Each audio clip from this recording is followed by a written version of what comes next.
Have you ever felt a moment so charged, so intense, that it seemed like time itself had stopped? That's exactly what happened when Meghan Markle suddenly appeared on the stage without warning or invitation, anticipating the same reception Harry had always given her. The atmosphere felt like a scene pulled right from a royal drama. You could almost sense the collective intake of breath from the audience. Meghan expected her typical grand moment, assuming Harry would pass her the microphone as a loyal co-star. But this time, that didn't happen. Harry gripped the microphone firmly, his knuckles tight, his gaze unwavering. In that instant, everyone present realized that the dynamics had changed. They still serve. You're a scout leader to your kids. Service is in your blood. You're doing it every single day. Thank you, everyone. I'm delighted to be here again this evening to present this award to our youngest winner. Please welcome to the stage. Atmosphere, making our competitors feel like the stars they are. Harry, who had always been the obliging royal, was no longer yielding. He planted himself firmly, and the room seemed to hum with tension. Imagine him now at the lectern, bathed in the warm glow of the stage lights, completely at ease in his element. His speech flowed naturally, his tone unwavering, every anecdote resonating deeply with those listening. He commanded the space with confidence, as if the stage had been made for him alone. The audience was captivated, reacting to every sentence, nodding in agreement, their faces reflecting admiration and emotion. Then, in the midst of this seamless moment, Meghan strode onto the stage unannounced, absent from the schedule, as if she had a right to be there. But the silent question lingered in everyone's mind. Did she really belong? And it was some peer supporters from LA County Fire Department, and man. A quick glance from Harry revealed a flicker of surprise. He hadn't anticipated her arrival. His flow stumbled for a moment, his usually smooth delivery interrupted by a hint of doubt. Meghan advanced steadily, closing the gap, seemingly intent on sharing the spotlight. Harry froze briefly, his posture tense, his thoughts spinning. Should he let her step in or continue unbothered? The hesitation radiated through the room, thickening the already electric atmosphere. The audience, caught off guard and uncertain, shifted uneasily, murmuring among themselves, curious and anxious about how the scene would unfold. Now here's a video of Meghan watching Harry as he's giving out his award. And believe me, the audience was totally unprepared for this sudden twist. They had come to listen to Harry, his tales, his perspective, his voice. Then Meghan appeared without warning, completely unexpected, like a record skipping in the middle of a symphony. People glanced at each other, eyebrows raised, lips moving in quiet whispers. Why is she here? The silence was almost tangible. No claps, no cheers, just an awkward, heavy pause that seemed to weigh down the entire room. Why didn't Prince Harry give Meghan Markle the mic? He had it. I mean, he had the mic this time, unlike... Hundreds of lenses recorded every instant, every viewpoint, and the mood, which had been lively and attentive, transformed into something entirely new. Uncertainty, perplexity, tension. What had been meant to be Harry's smooth, assured speech now seemed spontaneous, unpredictable. People weren't sure how to respond. Usually, when an unexpected guest steps on stage, the crowd at least offers polite applause. But in this case, nothing. The silence was more striking than any cheer could have been. Ladies and gentlemen, buckle up because... You know, unexpected entrances happen all the time at celebrity gatherings.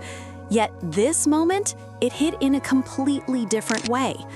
The stillness in the room said it all. The audience didn't know whether to greet Meghan or wonder why she had come at all. Their uncertainty told its own story. Platinum Jubilee, in as much as Harry and Meghan were forced to keep a low profile. And yet, by morning, the version of events the world received looked entirely different.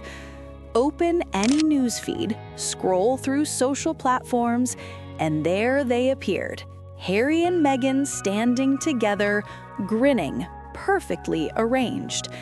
The images were impeccable, picture-perfect moments refined to every detail.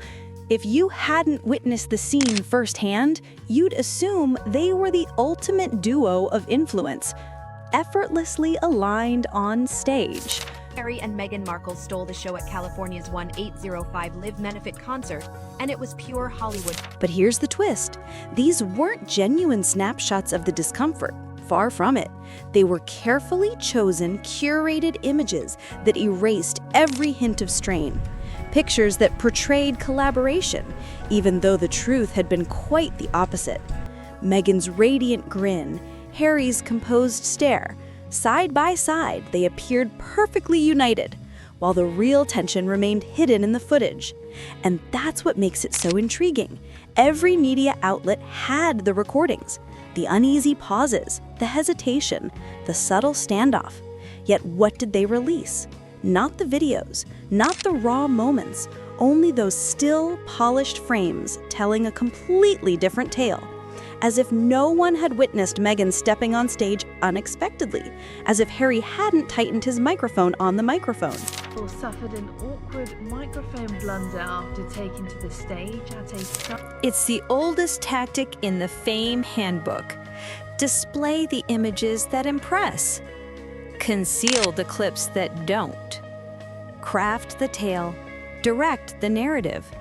Ensure the audience observes what you intend them to notice.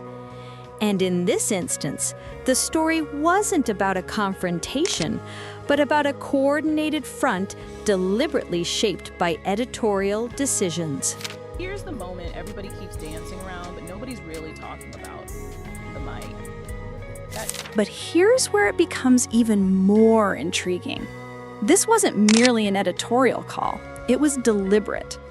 The recordings existed, indeed, but what the public witnessed were carefully selected stills intentionally picked to craft a narrative.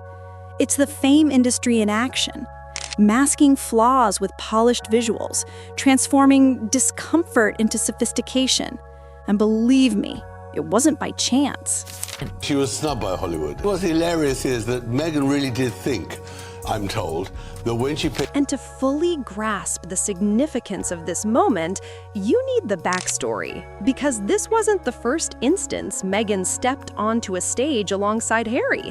In fact, it had become a pattern. Harry would step forward, Meghan would follow, and together they shared the spotlight. It was their routine, practiced and familiar. But this time, it was different.